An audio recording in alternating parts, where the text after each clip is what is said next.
Am I the a-hole stories? Am I the a-hole for kicking my friend out of my house even though she has nowhere else to go? My boyfriend, 30 male, and I, 28 female, moved into a fairly large house together last year. When all the COVID things started getting out of hand, we decided to open up our house to one of our friends, 30 female, and my boyfriend's cousin 19 female. The friend who moved in with us, Kate, fake name, lost her job before the pandemic and 2 months ago at the end of lease, she couldn't afford a place to live. My boyfriend and I have a common friend group that we knew since the college days, around 7 years.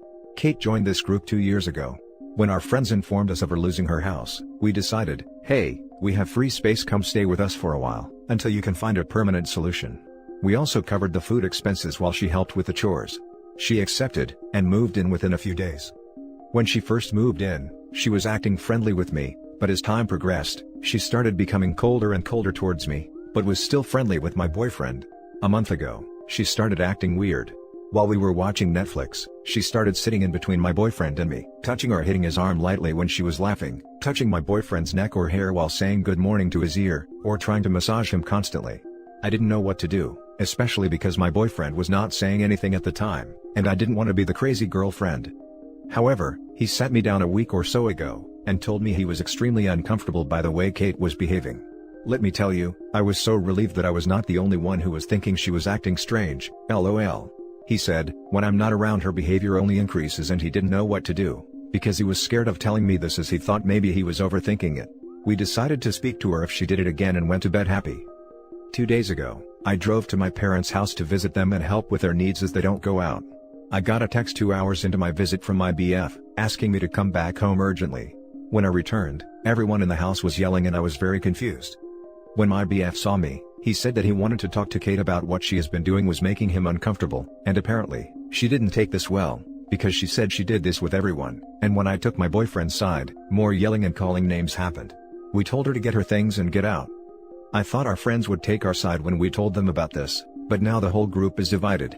Most of them said yes, she was wrong if she was making us uncomfortable, but that, she is just a touchy person, and we were a-holes for kicking her out in a pandemic when she had nowhere else to go to. I trust my boyfriend very much, as he has been nothing but an honest partner for the past 5 years. He said he decided to talk to her because she kept caressing his arm and touching his thigh, and he hated it. So, I wanted to ask, am I the a-hole for kicking her out? Now for the top comments. Not the a-hole. If it was a male friend touching your inner thighs and giving you unwanted massages, people would be disgusted. Why is there a double standard for men? 100% agree with this. If a guy friend was doing this to me, I would definitely raise hell, but my boyfriend was even scared of telling me in case he was not taken seriously. I felt so apologetic towards him for making him feel that way, so I'm baking for him and his cousin today, haha. Not the a-hole. She is sensitive as code for, she rocks the boat and everyone else needs to work extra hard to steady it. Don't steady the boat. If they think you are jerks, tell them they can take her in. You deserve to not feel uncomfortable in your own home. Beyond that, a core tenet of consent is that the behavior is unwelcome. When told explicitly, the offender needs to back off, not claim they did nothing wrong. That is how nice guys behave, and apparently Kate does too. We had a huge argument with the friends over this. They thought as long as she apologized, which she didn't, because she didn't think she did anything wrong, we shouldn't have kicked her out. We talked to them before she moved in, whether someone else can take her in, but they all had valid and personal reasons on why they couldn't. As far as I know, no one offered so far either. Not the a-hole. Saying she is like this with everyone sounds like BS, she doesn't do it to you.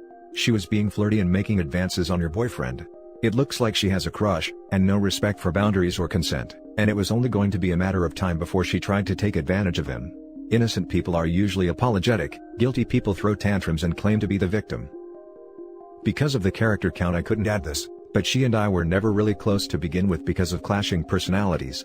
I am more of an 80-year-old grandma on the inside and she is very live loud type of person. I don't know if she had a crush, but her developing feelings in 2 months seems a little weird to me. So I questioned myself a lot. Now for the next story. Am I the a-hole for being mad at my wife for moving my son's stuff out of his room? I, 37 male, lost my son in 2016 from leukemia. I was a single parent, and taking care of my sick son on my own with no one to show support or offer help. He passed away at the age of 11. He always loved sports such as hockey, soccer, and he used to decorate his room with sports posters on the wall, sports-related toys in the shelves and that kind of stuff. When he was in and out of at the hospital, he'd decorate his room even though he had little energy. He loved to do it and considered his room his safe place. This is hard for me to even talk about, because whenever I walk into his room and see his touch in the room and I'd feel him near. This gives me comfort knowing my son had happy days, even though there were few. His room is the same and I haven't moved anything, I just leave it like it is, not wanting to ruin it. I've been married to my wife for 3 months now. My stepdaughter moved in with us last month and my wife told me she didn't like her new bedroom at all. She saw my son's room several times and said it looked nice, but I didn't think she wanted it. I have 3 rooms in my house, and my stepdaughter started insisting on taking my son's bedroom. My wife asked if I wanted to change my mind, but I told her that this is my son's room and it will stay this way. My stepdaughter didn't like that, and took it as in I have no respect and consideration for her feelings. I already explained to her, but she won't understand. Even though her room is the same size as my son's. My wife wanted to give the room to her daughter, seeing that it's the right thing to do, and said that I was giving it too much thought. I told her no, and that was it.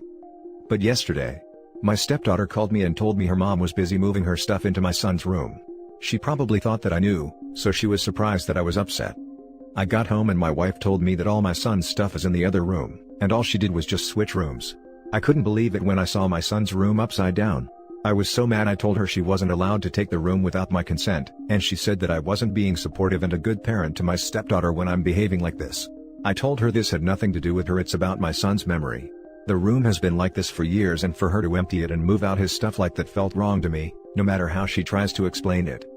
She and my stepdaughter are being quiet and my wife thinks I'm being selfish and unfair to my stepdaughter, even though I helped organize her room when she first moved in. Now for the top comments. Not the a-hole for being mad that she did this without your approval, and I'm so sorry for your loss. With this said, it may not be mentally/emotionally healthy to keep your son's room as is, but this is something you have to get to in your own time, possibly with the help of a therapist/grief counselor.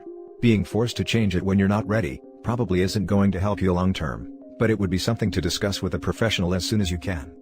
I don't know how much of your stepdaughter wanting your son's bedroom is a genuine dislike of her own room and how much of it is your wife gently manipulating her into wanting it, as an excuse to make changes. So while I think your wife is the A, I think there's a good chance your stepdaughter is not the A, and is just being used in this situation. Looking into what they call complex grief may help OP with reconciling past and present. My sincere sympathies on the loss of your son OP. 1. Sorry for your loss. 2. Not the a-hole, because it wasn't her place to decide her daughter's feelings were more important than yours. 3. You do need to talk to a professional about your grief, since the shrine to your son isn't exactly healthy mentally, even though it gives you comfort. 4. That your wife did this, says that 3 months in you all may need a professional to talk to together, whether counselor or attorney. I vote for an attorney. That's incredibly inconsiderate. Not the a-hole. Your wife completely violated your boundaries and wishes. It was a gross overstepping and shows a complete lack of respect for you and your feelings. How you chose to proceed is up to you, but you are in no way the a-hole. Perhaps family counseling would be helpful? Your stepdaughter comes across as entitled, but that might partly be due to her age. Your wife on the other hand. I honestly can't fathom how she ever thought what she did was okay. Someone else suggested she was the main person pushing for the change. It could be she felt the room wasn't healthy or was a reminder of your past, but whatever the case, she had no right to do what she did. Have you spoken to a grief counselor about the loss of your son? It might be something you find helpful, as I can only imagine the difficult feelings this situation has brought up for you. I'm not saying this because I think there's anything wrong with how you feel. Grief is completely normal and many parents preserve the rooms of lost children, but it might be helpful to talk to someone who can support you as you process what has happened. She knew that I already said no, but did it anyway. Now she's trying to cause an issue between me and my stepdaughter, by telling her that I don't care for her because I refuse to let her have my son's room. Which is not true at all. My stepdaughter is such a sweet soul, and I'm glad to have her in my life, but her mom is being unreasonable and bitter. Now for the last story. Am I the a-hole for telling my fiancé I don't want his daughter to live with me? I, 33 female, been with my fiancé, 36 male, for 2 years and we're getting married in 2021. He's a single dad and has an 11-year-old daughter who doesn't like me at all, despite how much I try to get close to her. She keeps telling me that she wishes her dad never met me. She calls me names such as homewrecker, and it really hurts. She hid my phone many times and deleted important contacts. She'd call people I have a professional and respectful relationship with and badmouths me to them.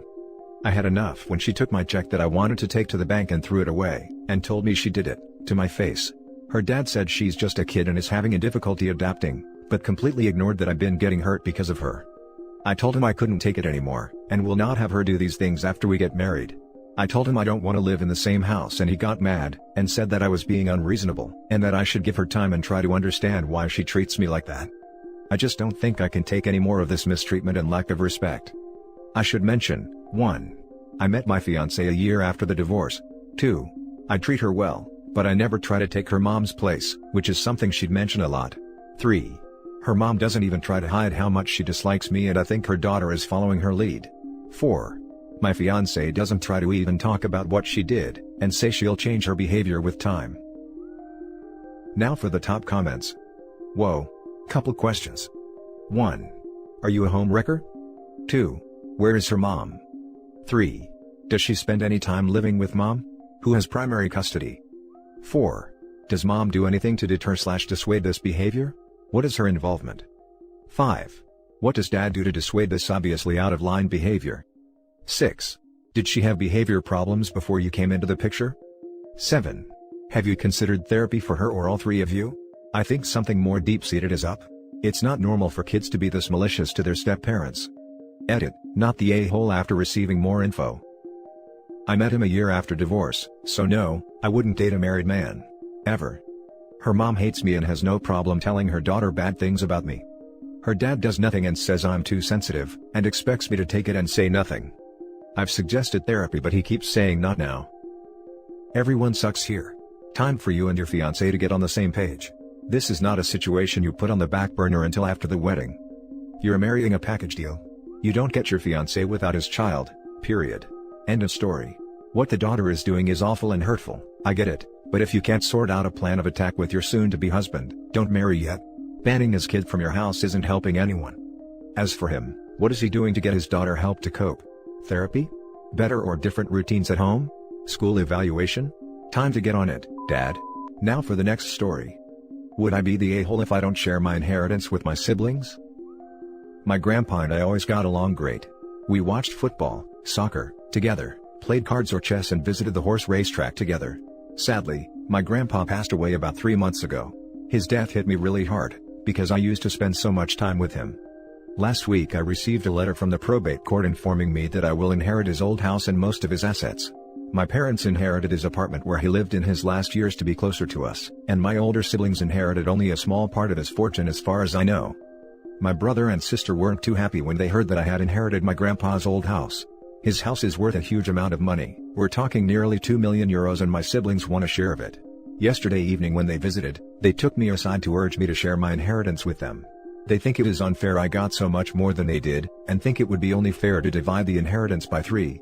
I was reluctant, but they got pushy until my parents heard of this and sent me to my room to talk to my siblings. I don't know exactly what then happened, but I heard loud voices and apparently my siblings left the house furious.